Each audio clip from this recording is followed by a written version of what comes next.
সাক্ষরা বিপরীতাশ্চেত রাক্ষসা এব কেবলম ষোড়শ বিপরীতাশ্চেত সরস্বত্যং ন মুঞ্চতে, বলেছেন স্বামী জ্ঞানলোকানন্দ মহারাজ। শুধু খাতায় কলমে শিক্ষিত হলে চলবে না, প্রকৃত শিক্ষায় শিক্ষিত হতে হবে। এই বিষয়ে একটি জিনিস ভালোভাবে ভেবে দেখা প্রয়োজন, আমাদের দেশের ক্ষতি অশিক্ষিতরা বেশি করেছেন নাকি শিক্ষিতরা? ভালোভাবে পর্যবেক্ষণ করলে দেখা যাবে যে দেশের ক্ষতি তথাকথিত শিক্ষকতারই করেছেন। এ প্রসঙ্গে নিচের সুভাষটি গভীর অর্থবহ। সাক্ষরা বিপরীতাশ্চেত রাক্ষসা এব কেবলম ষোড়শ বিপরীতাশ্চেত সরস্বত্যং ন মুঞ্চতে। এতে বলা হয়েছে শিক্ষিত মানুষেরা নিশ্চয়ই সাক্ষর, কিন্তু সাক্ষর হয়েও যদি তারা বিপরীত আচরণ করে তাহলে কি হয়?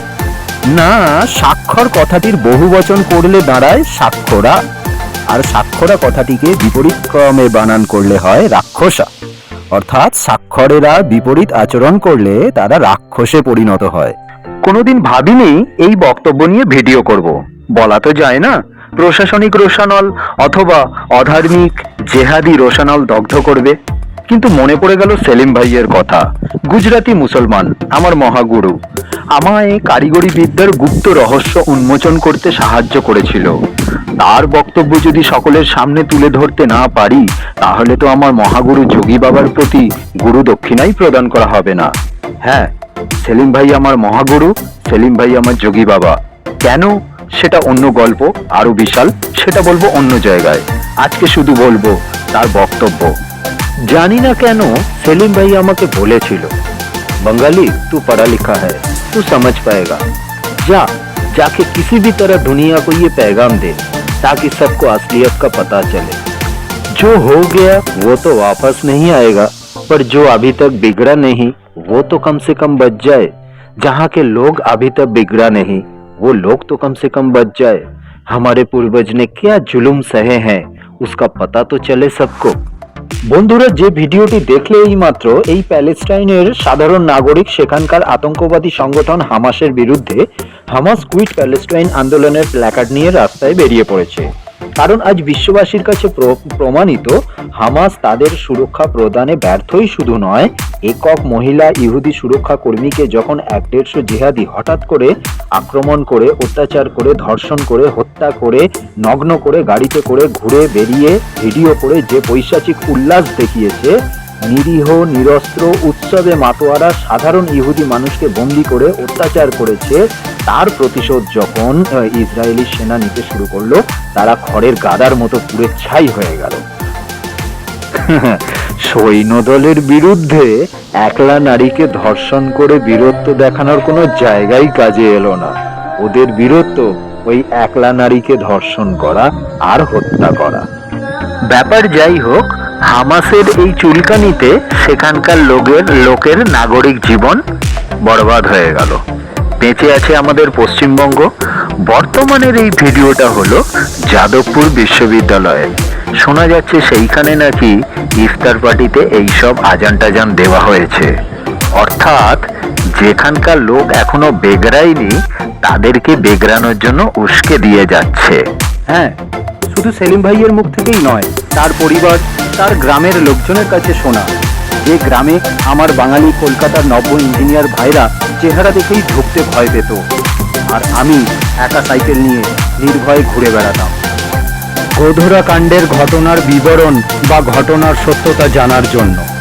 শুধু গোধরা কাণ্ডের ইসলামিক আতঙ্কবাদী নয়, ভারত তথা বিশ্বের প্রতিটি কোণায় ইসলামিক আগ্রাসনের নগ্ন হিংস্র বিভৎস রূপ পরিস্থিতির চাপে পড়ে আজ হিন্দুদের মধ্যে একটা কথা খুব পুনঃপ্রচার শুরু হয়েছে।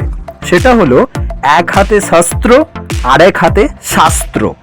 সেইটারই কপি পেস্ট করে এক হাতে তরবারি অন্য হাতে কোরআন নিয়ে মজহবি লুটেরা সৈন্যদল, দস্যু দল যখন কোনো প্রান্তিক গ্রাম বা দ্বীপ ঘিরে সমস্ত পুরুষের গলায় তরবারি ঠেকিয়ে বলে, হয় ইসলাম কবুল করো, নয়তো তোমার গলা কেটে তোমার বউ বাচ্চাকে দাসদাসী বানিয়ে আরব ইউরোপে বিক্রি করে দেওয়া হবে, সমস্ত সম্পত্তি টাকা পয়সা লুট করে গনিমতের মাল বলে ভাগাভাগি করে নেওয়া হবে, তখন অসহায় নিরস্ত্র সাধারণ গৃহস্থ গ্রামবাসীর কি করার থাকতে পারে? লড়াই, আত্মহত্যা, ধর্মান্তকরণ, এই তিনের মধ্যে একটা তো বেছে নিতেই হবে। তাই তারা নিয়েছে। সেই জন্য আজ তারা হিন্দু থেকে মুসলমান হয়ে গেছে।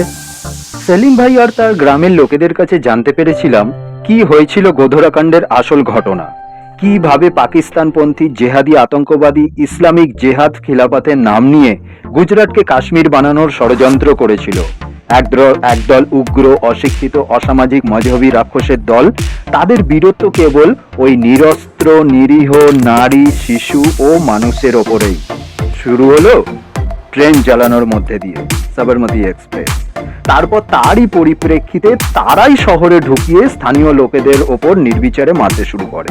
কিন্তু স্থানীয় জনগণের প্রতিরোধ সেই দাঙ্গার ফনা থেঁতলে দেয়। অথচ আমাদের রাজনৈতিক বিশ্লেষকরা সেই ঘটনার মিথ্যা দোষারোপ তৎকালীন গুজরাটের মুখ্যমন্ত্রী নরেন্দ্র দামোদাস মোদীকে বারবার বদনাম করে করে করে করে এমন পাবলিসিটি পাইয়ে দিল, তিনি মুখ্যমন্ত্রী থেকে আজকে ভারতবর্ষের প্রধানমন্ত্রী হয়ে গেছেন। हर वो काम जिससे अल्लाह ताला खुश होता है उसे क्या कहते हैं? इबादत कहते हैं। तो इबादत कहते हैं दिवाली मनाने से अल्लाह खुश होगा? अच्छा, होली खेलने से अल्लाह खुश होगा? किसी गैर कौम की त्योहार मनाने से अल्लाह ताला नाराज होगा कि खुश होगा? नाराज होगा। और खुश कौन होगा? शैतान खुश होगा। और शैतान तो चाहता है ना कि अल्लाह की इबादत और इताअत से मोड़ करके, हटा करके तुमको किसी। এই সমস্ত বাচ্চারা বড় হয়ে হিন্দুদের, বিধর্মীদের গলায় ছুরি চালাবে না তো কি শিখবে? সেই ভিডিওটা তো পেলাম না, যেখানে জাভেদ আখতার তার কোনো এক পার্টিতে একটা মানুষের পুতুল কেকের রেপ্লিকা বানিয়ে তার গলায় চাকু ঘষছে। এই রকমই খেলতে খেলতে তারা কোনো একদিন আপনাকে একলা পেয়ে ধরে হালাল করে দেবে। কি করবেন তখন? বন্দে মাতারাম, ভারত মাতার জয়। মেয়ে কি ধর্ম উদারতা, ধর্ম নিরপেক্ষতার ফাঁদে পড়ে নিজে ল্যাজ কাটা শেয়াল হয়ে আমাদের ল্যাজ কাটতে আসবেন না। খোদা হাফিজ, রমজান মোবারক।